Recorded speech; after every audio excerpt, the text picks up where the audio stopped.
you super excited about Pokemon Legends of Arceus? Because I am. Today I'm going to be breaking down the trailer and making some predictions about the game. I'm going to mostly focus on story and gameplay elements since the graphics will hopefully improve by the time the game releases in 2022. This is a tale from a long, long time ago, when the Sinnoh region was still... Before you start saying, whoa, a Pokemon game set in the past? Pokemon's never done that before. They actually kind of have. Enter Pokemon Conquest, a game set in the past where Arceus plays a key role in the story. I honestly had to look up the name of this game because I remember it happening, but I never actually played it, which seems to be the case for a lot of people because it had really low sales. But anyways, it seems like Pokemon might be borrowing some of the narrative elements from that for Legends of Arceus. On the screen, we see ancient Pokeballs. This is not something new, as even in Gen 2, we had Kurt making Pokeballs from apricorns. However, apricorns don't grow in Sinnoh. Like, they're not even in the Gen 4 games, and you can't even trade them in from Heart Gold and Soul Silver. But on the Pokemon website, it actually talks about this and says that these specific Pokeballs are made from wood and steam. So they're not retconning the whole no apricorns in Sinnoh thing. It also says on the Pokemon website that you're building the first Pokédex in the Sinnoh region. I think the notebook from the trailer might be this Pokédex. We probably will record information on the Pokemon we catch in this notebook. We see notebook drawings throughout this trailer, including of the starters later on, so I think this is pretty likely. A certain village bustled with the comings and goings of people.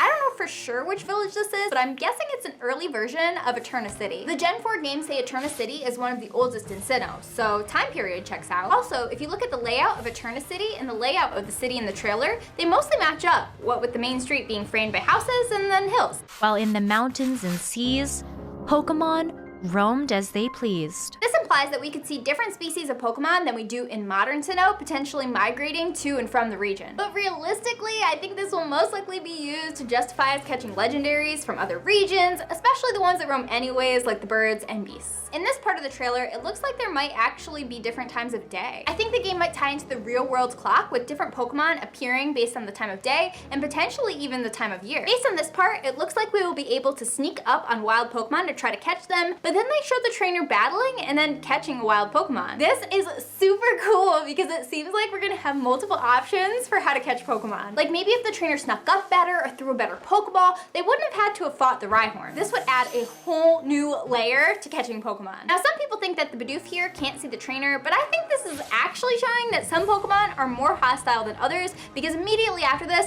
it shows Garchomp. A Bidoof is super chill, but if you try that with a Garchomp, it'll bite your face off. Well, that was surprisingly violent for a Pokemon game. In terms of battle mechanics, it looks like it's still turn-based, which might be a disappointment for some people, but that's fine by me. It's also possible that they could use an active time battle system, or ATB, where the Pokemon's speed and maybe the priority of the move determine how often it can attack. But from what we've seen so far, it seems like they're keeping most of the old battle mechanics, so I think it'll be turn-based. Did you notice the Pikachu in the grass? Gotta get the mascot in there somewhere. They were brought to Sinnoh by a certain professor who encountered them while traveling. Okay, this part is super interesting. The professor for these games traveled to all these other regions and brought back these 3 Pokemon, and you get to pick one of them as your starter. So does this mean that these 3 Pokemon won't be found in the wild? We see Chimchar in the wild earlier, so there will be some wild starters. I'm super curious what this will mean in terms of lore. Like, why can you find Chimchar here, but not in modern Sinnoh? Also,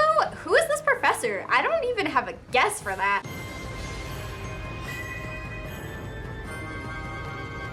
And then we just see Arceus being all cool and stuff. Since Arceus is in the title, it's obviously gonna play an important role in the story, but I'm not sure exactly what that is yet. That wraps up my thoughts on what's been revealed so far. What are your theories? Let me know in the comments. Make sure to like, subscribe, and follow me on Instagram @KaylaCapsule for info on upcoming videos. Bye.